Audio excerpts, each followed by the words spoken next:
Amados irmãos e irmãs, este evangelho vem a calhar, dado o fato que nós vamos hoje tratar das virtudes cardeais, mais especificamente. Na próxima semana vamos tratar das virtudes teologais. Veja que diz que Jesus curou muitas pessoas, coxos, cegos, muitas pessoas Jesus curou, e nós vamos ver que uma vida de virtude é uma vida de saúde. E um homem virtuoso, uma mulher virtuosa, é aquilo que Deus pensou para o ser humano, porém o pecado entrou no mundo e desordenou, desequilibrou toda esta obra criadora, e com o pecado veio a doença, vieram os males.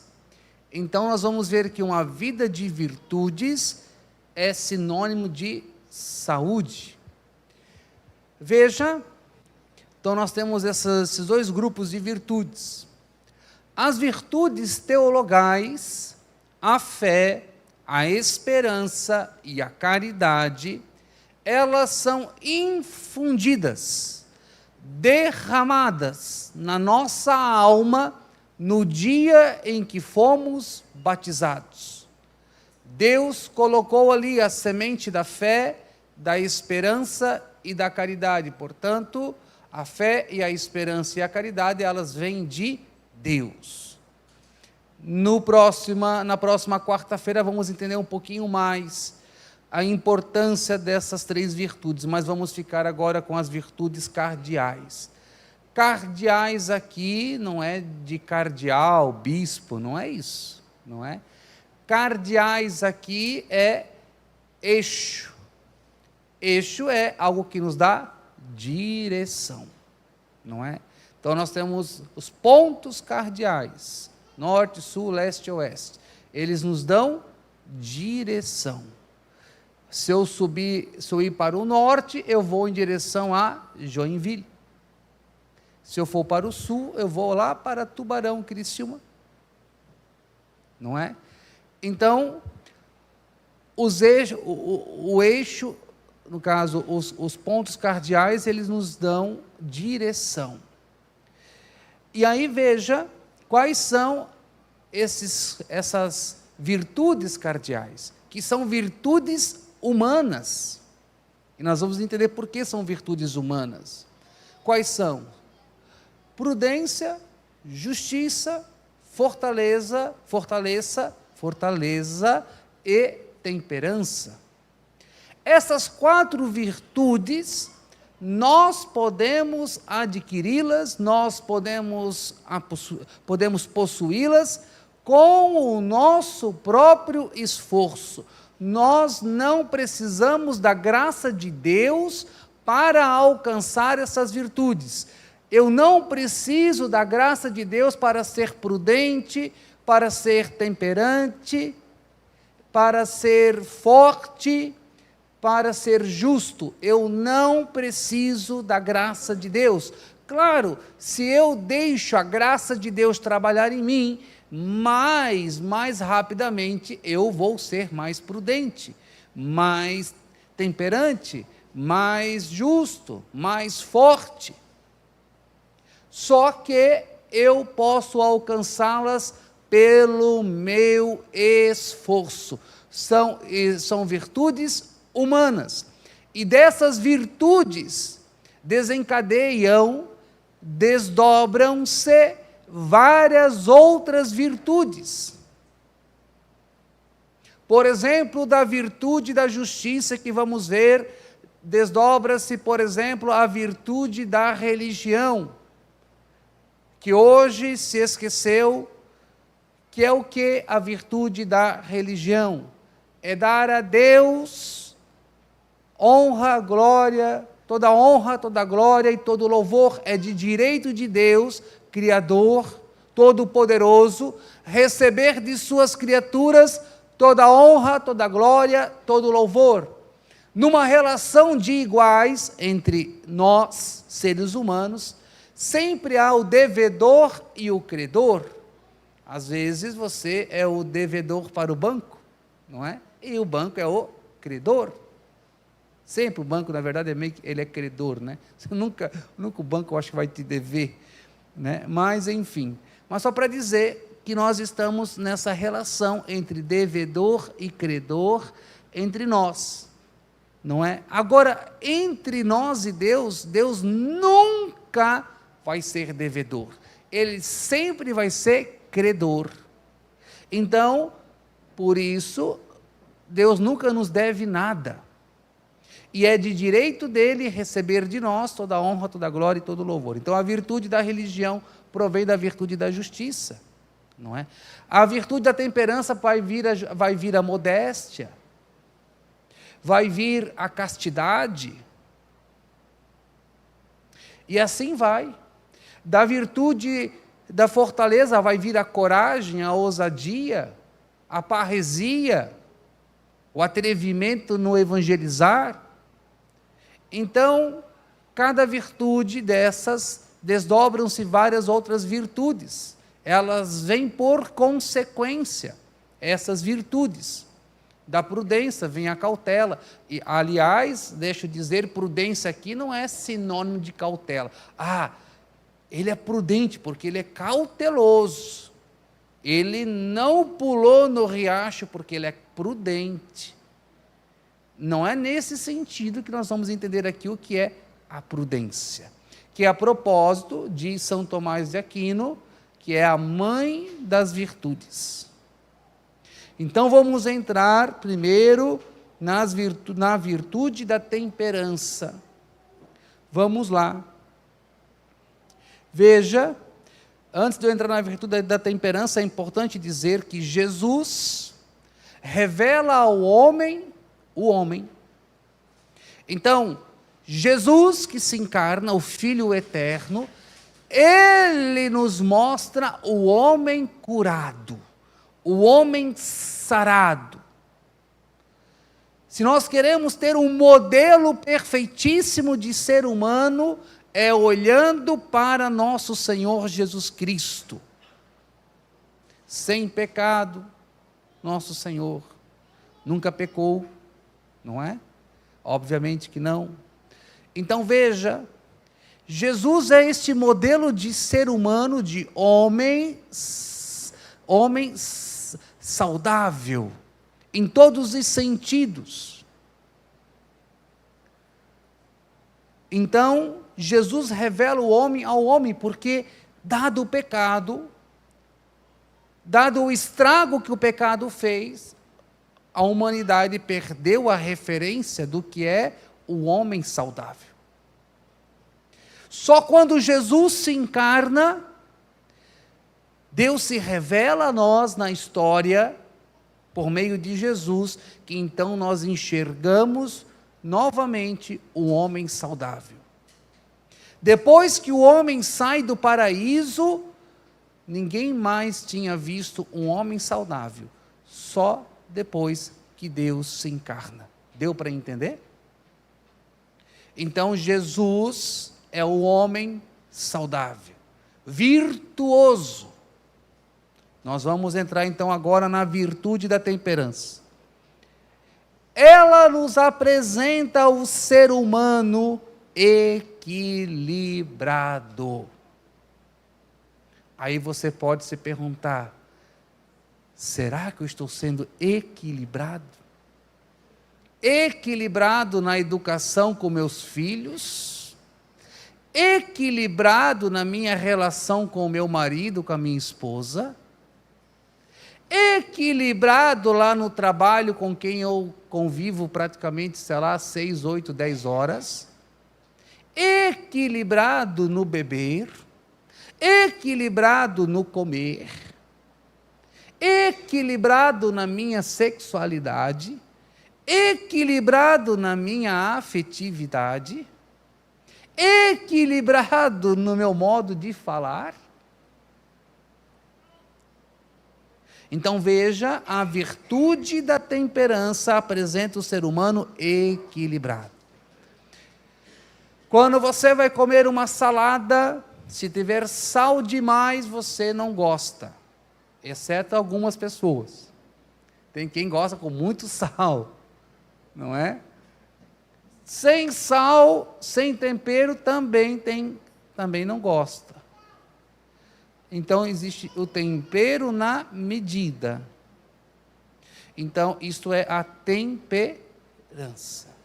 Temperança no falar, temperança no se relacionar, temperança no comer, temperança no beber, temperança em tudo.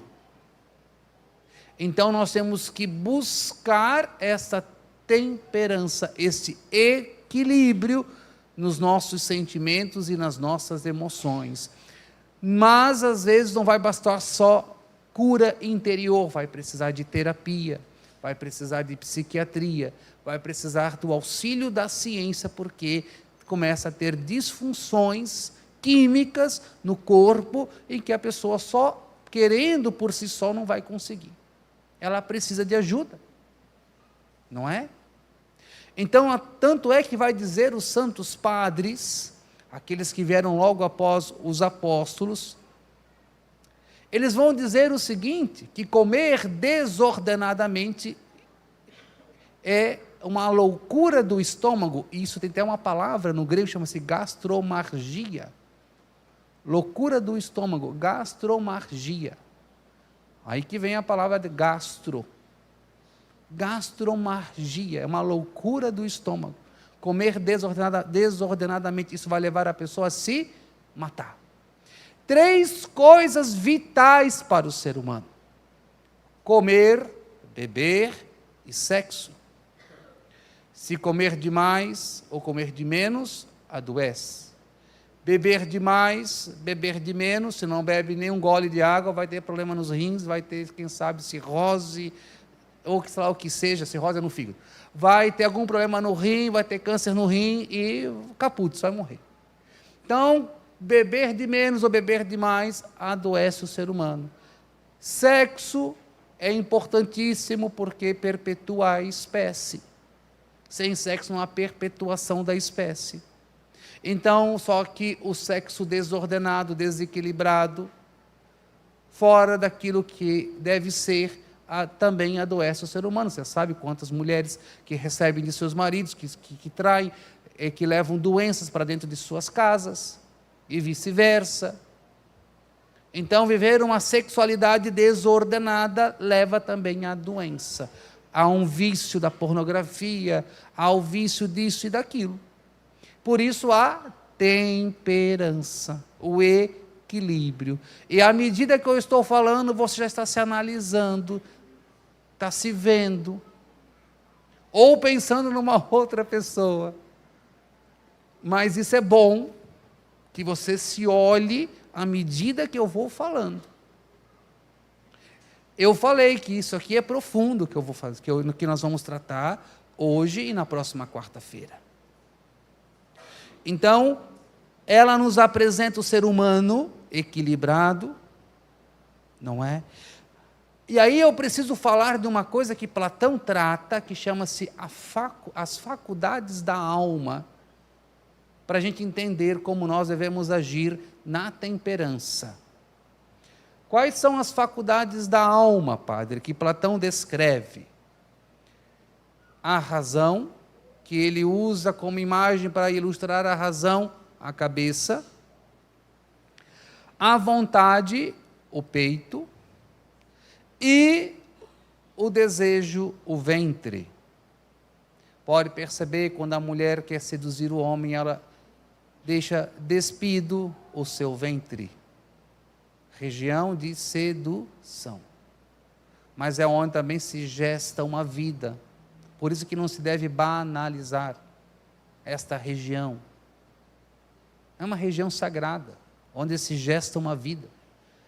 Mas é uma região do desejo, onde a mulher seduz o homem. Não é? Então, essas 3 faculdades, razão, vontade e desejo. A razão, não é? Que deve mandar no desejo e na vontade e no desejo. Não é o desejo que manda na vontade e na razão, nem a vontade que manda no desejo e na razão. É a razão que manda na vontade e no desejo. Então, à medida que eu vou sendo mais temperado, mais equilibrado, quem determina as minhas ações é a razão, a inteligência. E logo já vamos chegar no discernimento, que é a virtude da prudência. Vamos lá. Então veja, essas são as faculdades da alma, não é? As faculdades da alma. Então é a razão que vai dizer se eu devo comer mais ou devo comer menos. Qual foi a minha refeição antes de vir aqui? Claro que eu queria comer um monte de coisas, mas eu comi ovo cozido, batata doce e carne, porque eu não quero comer gordura. Eu me decidi não comer gordura, coisas gordurosas, não estava me fazendo bem, estava me estufando, e eu estava tendo refluxo. É bom uma comida gordurosa, uma carne gordurosa, mas por recomendação médica, por causa do refluxo, não. Então comecei a tirar a gordura. Só que não é fácil quando a gente está acostumado a comer comidas gordurosas. Então a minha inteligência vai dizer para mim mesmo, olha, Elton, se você quer ter saúde, você tem que parar de comer coisas gordurosas. Você que sabe se quer ter as suas veias entupidas ou não. Então eu me decidi, não vou mais comer comidas gordurosas. Às vezes o outro a gente abre uma exceção. Não é? Não vou tomar refrigerante, é uma outra coisa, uma decisão minha. Não quer dizer que eu não tenha vontade, e quando vejo tomar não me dá vontade, me dá sim, até quero, mas digo, pela razão, pela inteligência, não vou tomar refrigerante. Não é? É como, por exemplo, posso dizer, sem cerimônia nenhuma, no meu quarto, se você quiser me dar uma garrafa de vinho, eu aceito. Está lá. Um monte de garrafa de vinhos que eu não vou abrir. Não vou abrir. Se depender de mim, para pegar um dia à noite, vou abrir uma garrafa para eu beber, esquece, vai mofar. Vai mofar. Porque ao longo da minha vida eu fui me afastando do álcool. Agora, se for para beber uma tacinha, num convívio, num momento de fraternidade, uma tacinha, tá bom, equilibrado socialmente. Agora tem gente que não consegue controlar uma tacinha, se controlar com uma tacinha. Vai tomar uma garrafa, 2 garrafas, 3 garrafas de vinho. Não é? Então, está lá, os vinhos estão lá, eu não os bebo sozinho, e só por ocasiões muito especiais. Então, para dizer, isso já é algo que já está muito trabalhado dentro de mim. Não é? Mas tem quem que não se controla, não é? Tem quem que não consegue. Então falta temperança. A razão não comanda, quem comanda é o desejo, é o impulso, é a carne, não é? Tem quem não controla, está no celular, tem que achar um vídeo pornográfico para assistir. Então, não tem controle. Isso é uma coisa que eu já disse outras vezes, e digo aqui também, por viver uma vida de pornografia dentro da minha casa, meu primo com pilhas e pilhas de revistas, vídeos e etc., meu pai, o que aconteceu? Eu cresci no meio disso. Para me libertar não foi fácil. E não quer dizer que se eu descuidar, eu não vou cair. Eu tenho que estar vigilante. Eu hoje estou distante disso, não suporto isso, não me agrada nada, não sinto vontade disso, mas se eu vacilar, eu vou cair. Eu estou na virtude nesse aspecto da temperança? Sim, mas não quer dizer que eu não possa voltar. Então eu tenho que estar atento. Não quer dizer que a batalha está vencida. Não é? Então é uma graça, que achei que nunca ia conseguir, mas consegui. Estou conseguindo. E qual é o grande remédio para nós ganharmos essa temperança? Claro, o jejum, a penitência. Mas a Santa Missa é o remédio mais eficaz para que tenhamos saúde da alma. 3 verbos importantes para celebrarmos a Santa Missa: oferecer, suplicar e comungar. Já expliquei isso aqui uma vez. Então, quando começa a Santa Missa, que o padre pede para colocar as intenções, você vai oferecer o seu pedido. Na hora do ofertório, você vai fazer a mesma coisa, vai oferecer o seu pedido, a sua intenção. Na hora que o padre suplicar o Espírito Santo sobre as oferendas, você vai pedir para que o Senhor também transubstancie aquele seu pedido em graça, em bênção, em cura e libertação, você vai suplicar. E na hora de comungar Cristo Eucarístico, você vai pedir: Senhor, quero comungar a minha graça. Então, esses 3 verbos, suplicar, comungar e oferecer, suplicar e comungar. Virtude da temperança, isso, eu estou sendo muito sucinto, porque nós não temos tempo para falar uma de cada vez. O certo seria uma noite para cada virtude, mas nós estamos fazendo as 4 numa noite. Vamos para a virtude da prudência. Então, eu dizia que a virtude da prudência não significa cautela, mas sim, virtude da prudência significa discernimento. Pela minha inteligência, eu vou discernir o que vou fazer. Então, eu discernindo, eu então vou buscar agir temperadamente e fortemente diante da ação que eu discerni a realizar. Então, vamos lá.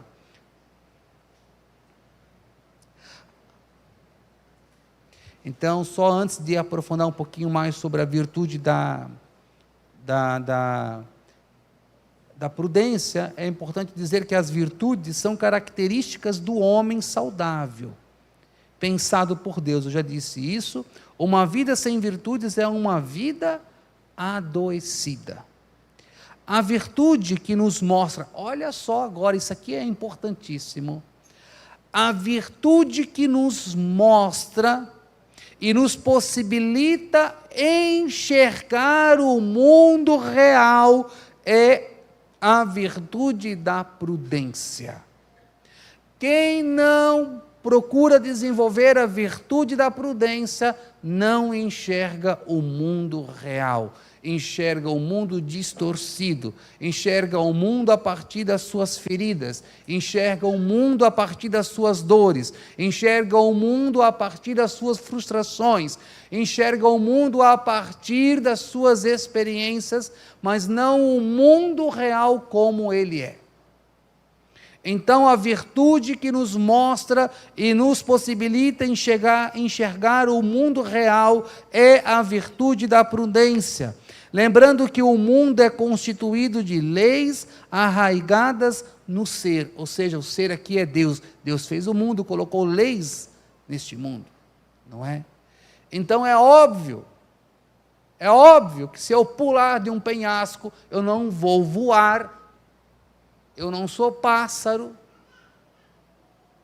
eu não tenho mecanismo de voo, eu vou me esborrachar lá embaixo.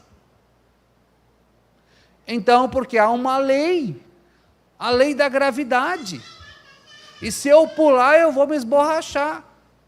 Se eu não tenho a noção do real, eu pulo de lá achando que eu vou voar, ou que o ar vai me segurar. Não, eu vou descer violentamente. Parece ser bobo essa explicação, mas é para você entender. Então nós temos que ter este mundo real diante de nós, e quem vai nos dar este mundo real, que nós realmente enxerguemos de forma realista, é a prudência.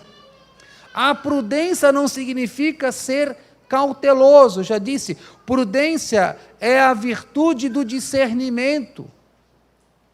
E aí eu tenho que voltar a falar das faculdades da alma. Então é pela inteligência, pela razão, que eu então vou discernir.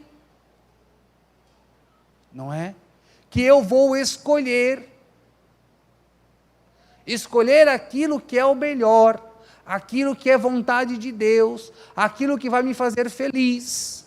Então, uma pessoa que está num namoro, no namoro em que ela é abusada, ela é usada.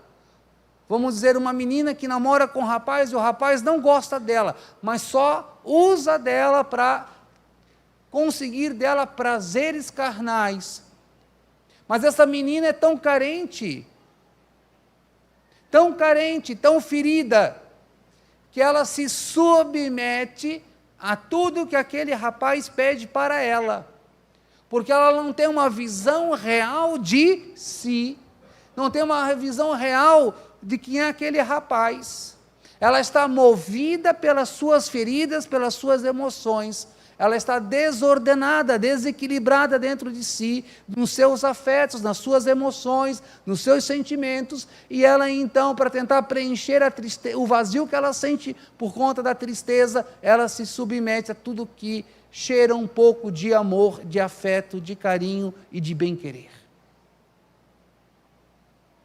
Mas à medida que ela vai sendo curada pelo amor de Deus, que o amor de Deus vai entrando em sua vida. Imagine que essa menina vivia uma vida promíscua, uma vida dissoluta, e ela é convidada para fazer um retiro, um acampamento. Ela vai a um acampamento, ela descobre o amor de Deus, Deus entra na vida dela, chacoalha a vida dela, faz ela enxergar a realidade, ver o quanto ela é valiosa, o quanto ela é importante e preciosa, e ela diz: esse relacionamento eu não quero mais para a minha vida. E ela dá um basta, ela diz para o rapaz: se você quiser viver comigo, se quiser ser meu namorado, a partir de hoje, é só na castidade. Ele vai dizer: desse jeito eu não quero. Ela vai dizer: então pode ir embora.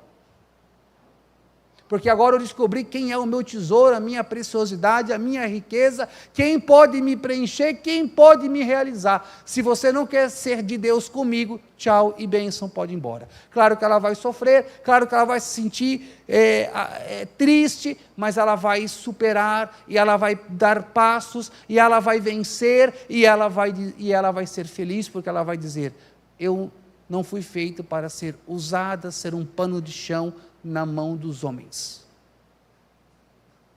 Isso é um processo de cura, e ela começou a trabalhar o que é a razão, a inteligência. Não foi mais a partir daquele momento da experiência que ela teve com Deus. Não vai mais ser o desejo que vai mover ela, mas é a razão, a partir da descoberta de Deus na vida dela.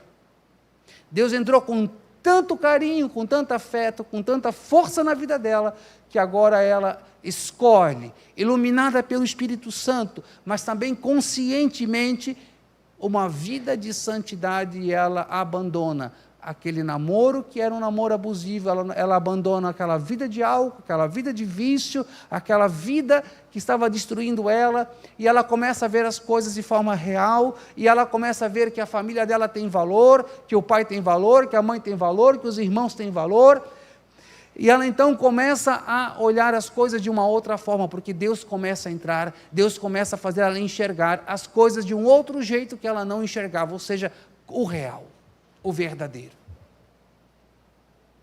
Então você vê que o vício, o pecado, vai turvando a nossa visão, a nossa compreensão da realidade.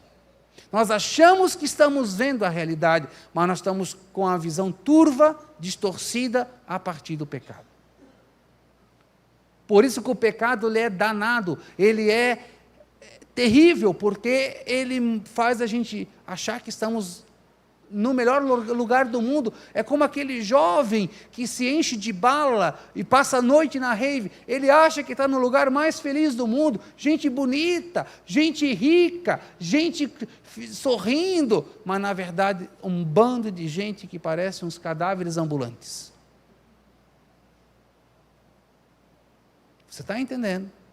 Mas enquanto ele não cai na real, que ele não descobre a real, que ele vai achar que lá é o melhor lugar, só lá estão os seus amigos. O pai e a mãe falam, ele não escuta, diz: mãe, eu não sei o quê, fica só me enchendo a paciência, a mãe não sabe de nada, a mãe é ultrapassada, a mãe vem com essas coisas de igreja, falando de igreja, do padre, não sei o quê, mãe, eu não quero saber, porque a cabeça dele só enxerga aquilo lá. Ele vai ter que levar um solavanco da vida, para entender que aquilo lá não é o real, que lá não está a felicidade. Ele não está na prudência, ele está no vício, na cegueira espiritual. Ele está fora da virtude. Ele pode ter algumas outras virtudes, sei lá, ser estudioso, ser trabalhador, coisa desse tipo, mas ele não está na virtude que leva de fato ele para Deus. Continuando, não é? Já falei. A pessoa com prudência enxerga o mundo real, ela não se deixa atrair pelos afetos que lhe atrai, e também não se deixa levar pela ira que gera nela repulsa. Porque a ira em si, nós vamos ver, a ira em si, ela é boa. A ira move a minha vontade. Você já percebeu quando você está cavando, que já trabalhou no pesado, você está cavando uma valeta, para passar um cano, você está lá, cavando, você começa a suar, e você sente uma raiva, essa raiva te gera energia, é a ira, é a ira boa que te gera vontade, porque você pensa, aqui vai passar um cano, isso vai descer água, isso vai ser uma bênção, e etc, você está lá, aquela ira é a vontade boa, é a ira boa, que gera essa vontade, a ira ruim, leva eu ser alguém da confusão, da briga, da desordem, do desentendimento e assim por diante, que age pelo impulso, não é? Então veja, a cabeça, a inteligência, a razão, a vontade, temos a ira, não é? A ira, que move-nos quando ela é boa, move-nos a vontade certa.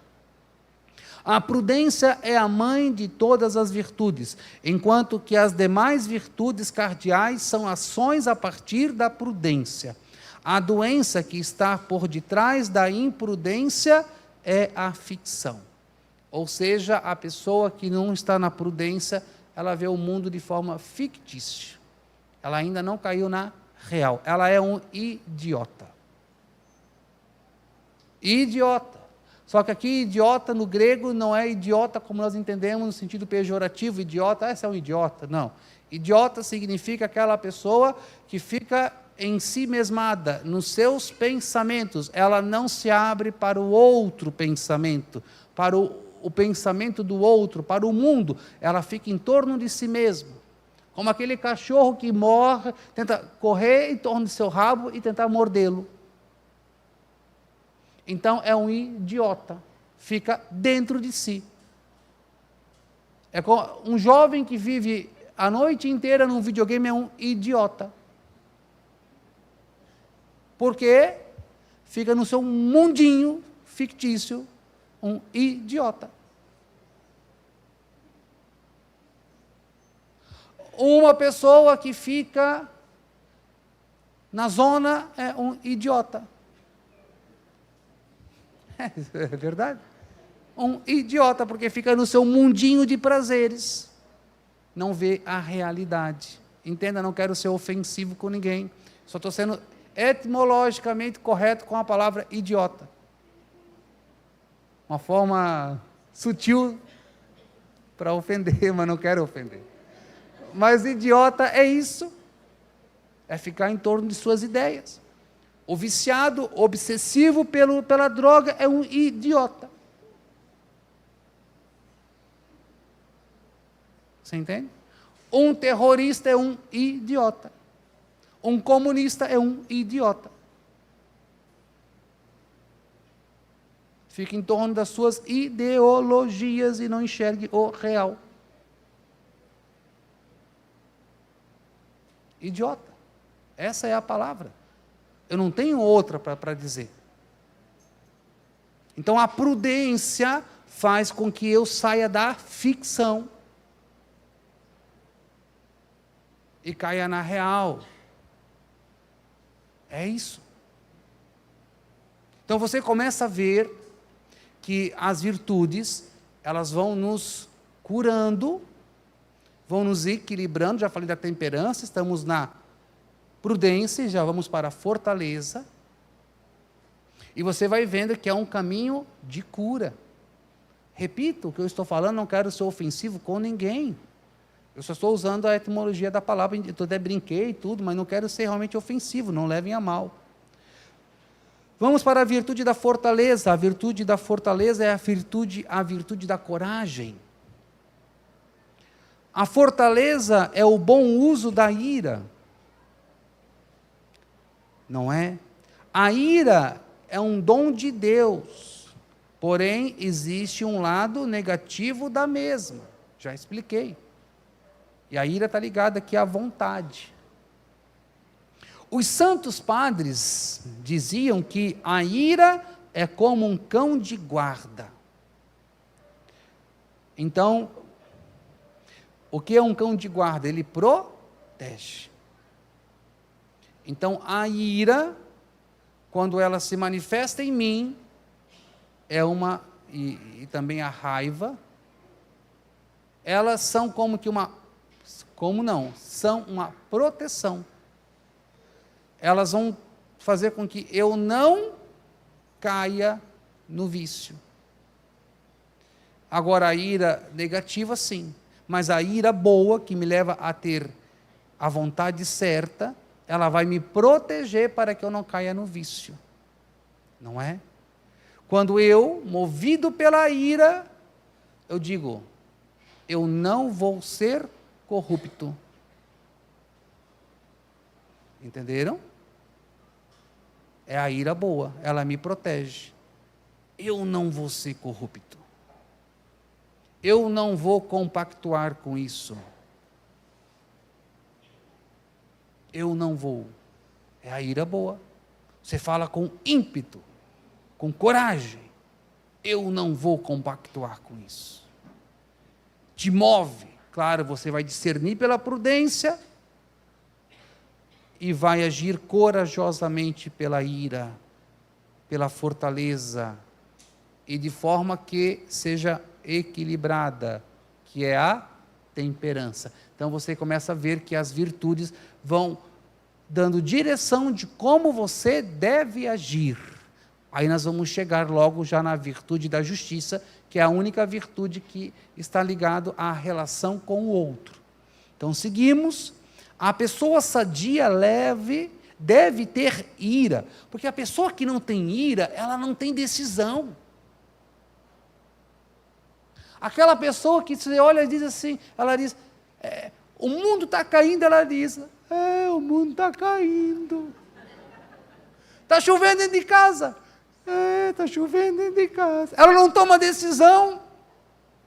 É sem ira. Não vai ser santo. Porque Jesus disse que o reino dos céus é dos violentos. Sem ira não chega ao céu. Olha, vai bater. Vai bater. Bum! É um idiota. Você está entendendo? É uma coisa doida. A pessoa que não tem energia.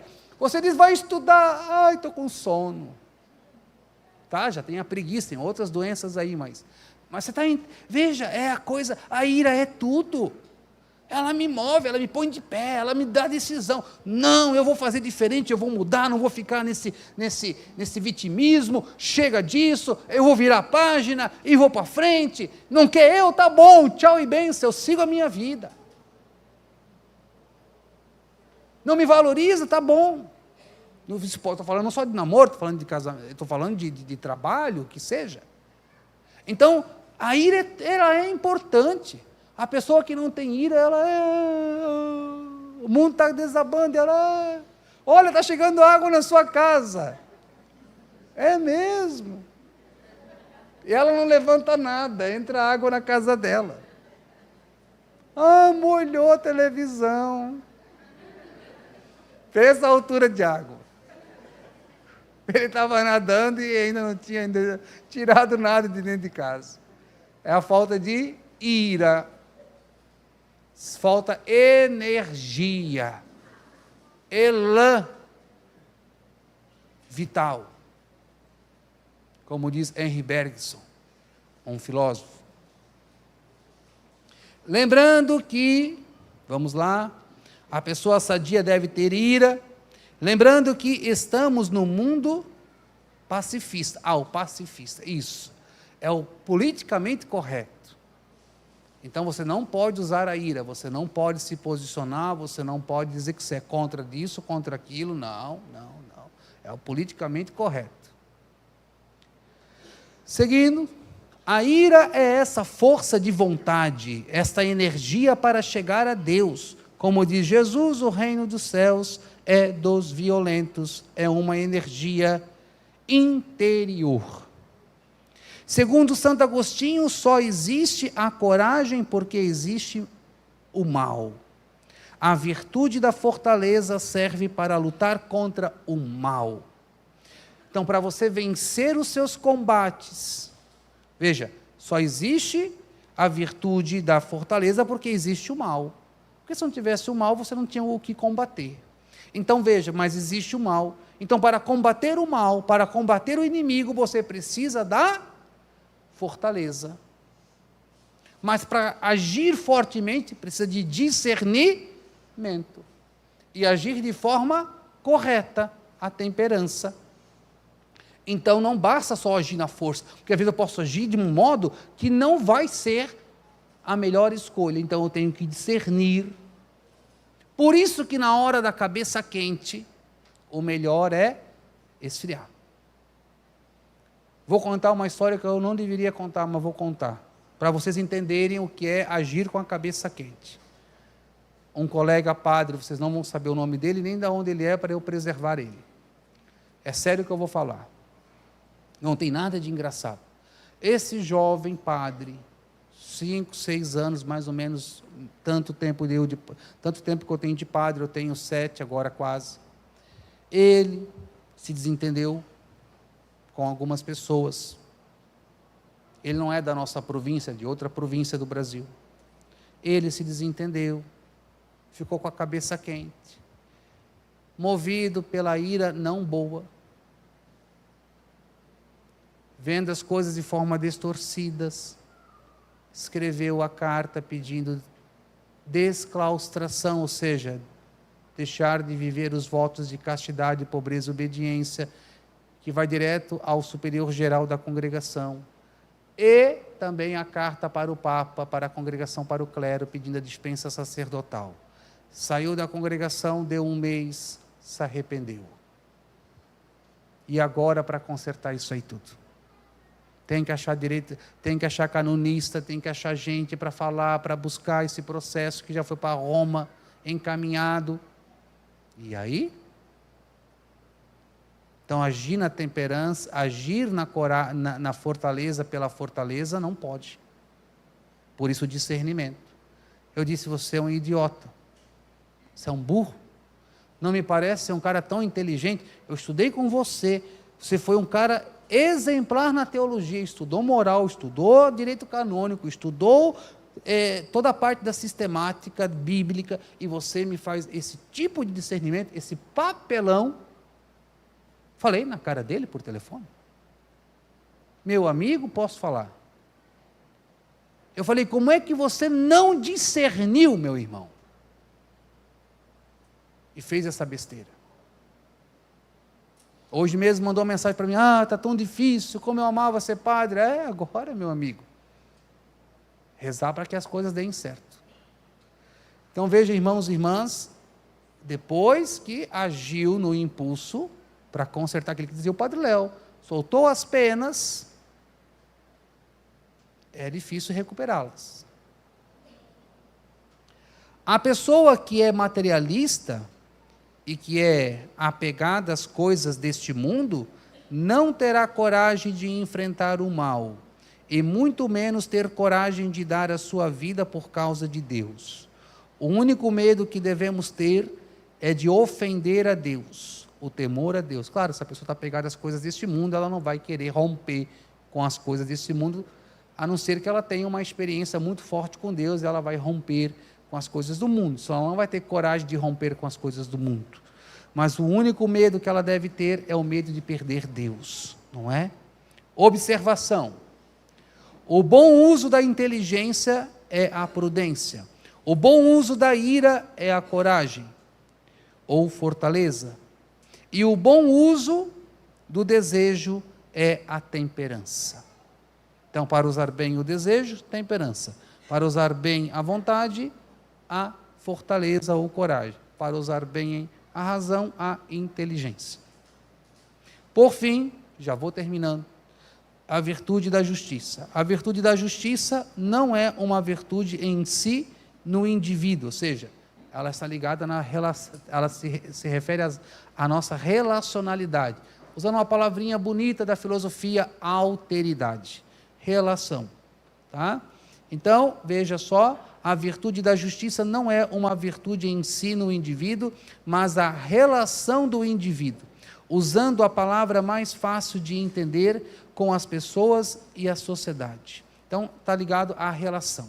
Então, toda a minha ação deve ser movida pelo discernimento, que é a prudência.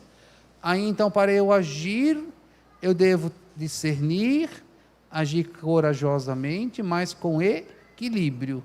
Então, por exemplo, para terminar, uma mãe que tem que corrigir o seu filho, ela tem que ter coragem. Só que não basta ter coragem, ela precisa saber como corrigir o seu filho, ter equilíbrio, sabedoria. Para isso, ela precisa discernir o que ela vai falar, o que ela vai dizer, o que ela vai ensinar, o que ela vai observar. Se ela quer corrigir no ímpeto das emoções, ela pode ofender e machucar e marcar o filho pelo resto da vida. Agora ela precisa discernir para poder agir nesta relação de correção fraterna, de forma corajosa, mas equilibrada. Deu para entender essas 4 virtudes? Então, este é o caminho que Deus quer para nós, porque assim o homem e a mulher foram criados, para serem sadios, não doentes. Talvez agora você comece a perceber o quanto a humanidade está atualmente adoecida. Como ela está adoecida nesses últimos tempos. O quanto ela não está enxergando o real, o quanto ela está agindo no impulso, o quanto ela está agindo sem temperança, quanto falta discernimento por parte das pessoas. Por isso, o mundo precisa de cura, essa cura que vem do amor de Deus. Louvado seja nosso Senhor Jesus Cristo.